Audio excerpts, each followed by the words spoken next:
being patient with us with the delay. We're here today because we have filed charges against the state of New York. We have filed charges against Kathy Hochul. We have filed charges against Letitia James and Mark Schroeder, who is with DMV.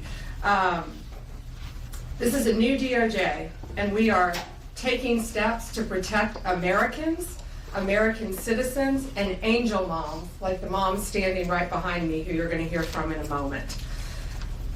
New York has chosen to prioritize illegal aliens over American citizens. It stops today. As you know, we sued Illinois, and New York didn't listen. So now you're next. Millions of illegal aliens with violent records have flooded into our communities, bringing violence and deadly drugs with them. With me today, I'm so proud to be joined by Tammy Nobles. Tammy is an angel mom. Her beautiful daughter, Kayla Hamilton, was murdered by an MS-13 member in 2022. Kayla had just turned 20 years old, and she was raped and murdered by someone who should not have been in our country. Yet, he was released, flown to Maryland, where he committed this violent murder. I just want you to hear from, Tammy. Tammy represents not only herself and her family, but all of the great angel moms around this country who have suffered because of what the Biden administration did, and it is over. Thank you for having me here today and being able to share Kayla's story. Her murderer was able to come across the border knowing that he was flagged as an MS-13 gang member, and he had a criminal record in 2020 in El Salvador for illicit gang activity. He came over as an unoccupied alien child, saying that he was afraid of gang activity in his country. Health and Human Services called him a nice boy, and he showed age-appropriate behavior. That fell so wrong when he murdered my daughter. He ended up in Maryland, where he was able to rent a room in the same mobile home as her. We thought it was a legit company that were renting out these rooms, but it turned out that it was another illegal immigrant who owned these mobile homes, and he knew Walter from El Salvador. He knew him and allowed him to rent a room with my child. Kayla just turned 20 years old 3 days before she was murdered. Her murderer was only living there for 5 days before he viciously strangled her, raped her, and left her on the floor like trash and robbed her of $6. I have been sharing her story for over 2.5 years to bring change, because this should not have ever happened to Kayla, and it shouldn't be happening to other families being hurt by the border. Homeland Security did not do their jobs. They did not check his background. You know, they did say that he was processed. So if they processed him, they knew that he was a gang member and still allowed him here. Health and Human Services did not verify the sponsor and allowed him to go with a sponsor that they don't even know if it was his cousin or his aunt. And he was able to leave the sponsor's house to go live wherever he wanted.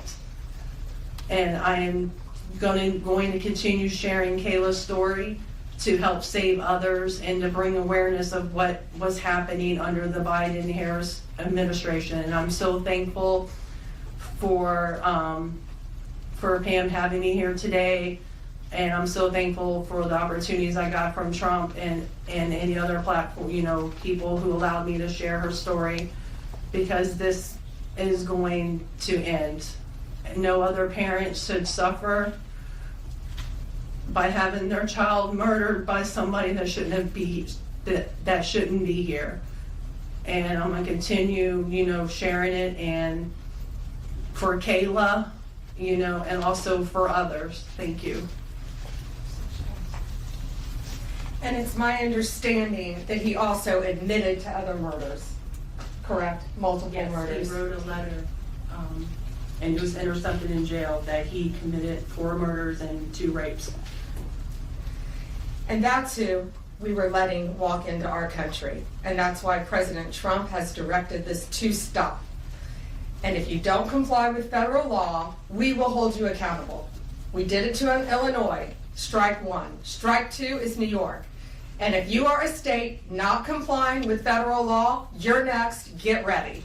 And the great men and women of law enforcement are standing behind me today. We have FBI, DEA, ATF agents. They put their lives on the line every single day to protect us.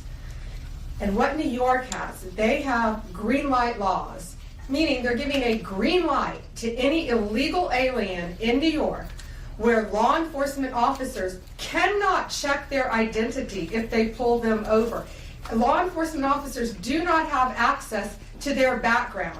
And if these great men and women pull over someone and don't have access to their background, they have no idea who they're dealing with. And it puts their lives on the line every single day.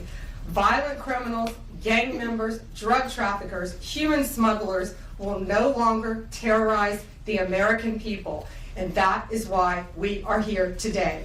You will be held accountable if you do not follow federal law. It's over, it ends, and we're coming after you. Questions? We have time for a few questions. David Spott with Fox News. Madam Attorney General, thank you and welcome to the Justice Department. Thank you. I have a quick on-topic and a quick off-topic Sure. question. On-topic, in your executive order or in your orders on the first day you were here, you talked about working with the Justice Department or these sanctuary cities, as you say, will be Yes. punished.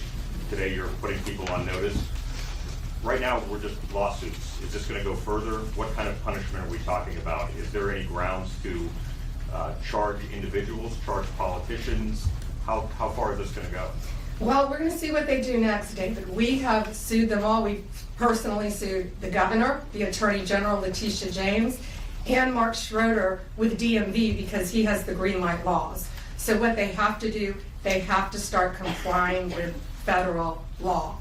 If they don't, we're going to appeal it, and we will win. They have to comply with federal law. Did you have a second question? I did have a second off-topic question in this regard to the judiciary. Today, Elon Musk, who has enormous influence in the Trump administration, posted on X, quote, there needs to be an immediate wave of judicial impeachments, not just one.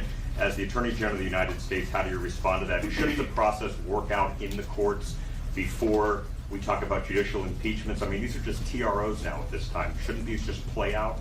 Yeah, I haven't seen Elon Musk tweet. He is a friend of mine. He is a great man. I think he's very frustrated with what's happening in our federal government. You know, at USAID alone, they're giving out billions of dollars that should not be distributed. We're going to back him up.